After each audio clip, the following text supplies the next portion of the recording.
Hello guys, welcome to my new mini blog. আশা করছি তোমরাও ভালো আছো, আমিও খুব ভালো আছি। আমি প্রথমবার খিচুড়ি রান্না করতেছিলাম, তাই ভাবলাম তোমাদের সাথে শেয়ার করি। প্রথমে চাল আর ডালটাকে ধুয়ে নিলাম, তারপরে আলুতে হলুদ আর একটু কাশ্মীরি লাল গুঁড়ো দিয়ে মাখিয়ে নিলাম। তারপর আলুটা ভেজে নিলাম, পেঁয়াজটাকে লাল করে দিলাম হালকা হালকা।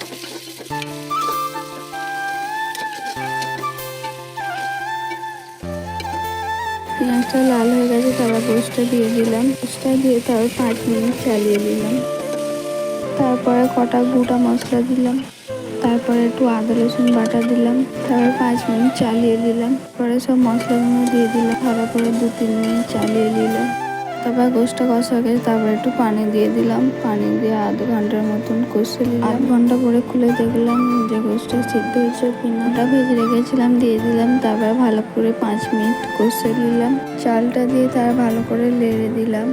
তারপর পানি দিয়ে দিলাম, পানি দিয়ে ভালো করে চালিয়ে নিলাম। আর ঢাকনা দিয়ে 40-45 মিনিট রান্না করতে হবে। ঢাকনাটা খুলে চালিয়ে নিলাম, তারপর দেখলাম হয়ে গেছে। এরকম করে বানিয়ে খাবে, খুব ভালো লাগবে। সেই ভিডিওটা তো দেখাচ্ছি নেক্সট ভিডিও। Bye bye.